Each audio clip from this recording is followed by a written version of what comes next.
c'est encore moi durant mes vacances. Donc, je réfléchissais justement à mon dernière vidéo, les biens qui se payent tout seuls. Je me rends compte que on nous enseigne 3 grandes erreurs qui font en sorte qu'on est obligé de travailler toute notre vie pour les payer. La première, c'est de s'endetter pour faire ses études. En soi, c'est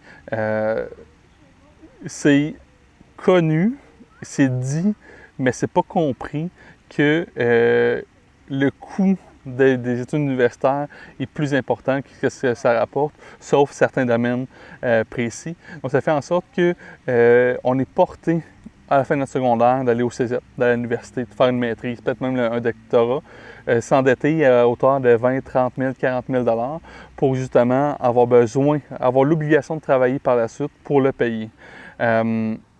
Après ça, l'autre étape, c'est s'acheter un véhicule pour pouvoir aller travailler. Donc, encore là, on achète un bien qui se déprécie avec le temps, qui dure normalement 7 à 10 ans.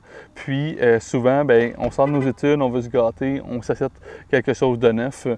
Puis, en fait, ça fait en sorte que pour nous, bien, on est encore plus obligé de travailler pour répondre à nos obligations.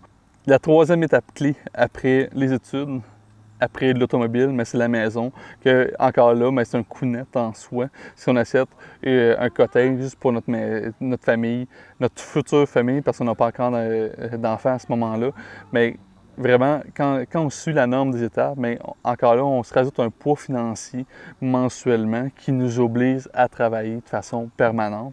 Puis vraiment, c'est ces 3 éléments qui vont à l'encontre complètement de la liberté financière.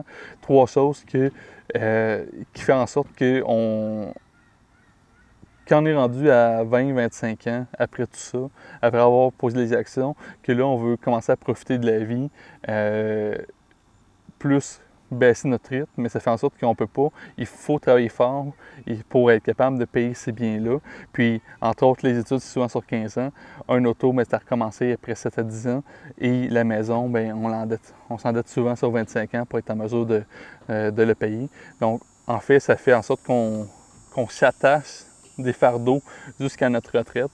Donc, c'est là que quand vous passez ces actions-là, que ce soit vous ou votre enfant, passez-lui le message que ça va être un fardeau. En fait, un fardeau, c'est pas un bon mot. Ça va être une obligation pour lui de le payer durant la durée, que ça va être à recommencer, entre autres pour une automobile. Puis c'est là que c'est peut-être pas la bonne façon de commencer dans la vie avec un tas de dettes à payer en partant. Sur ce, je retourne à mes vacances. Salut!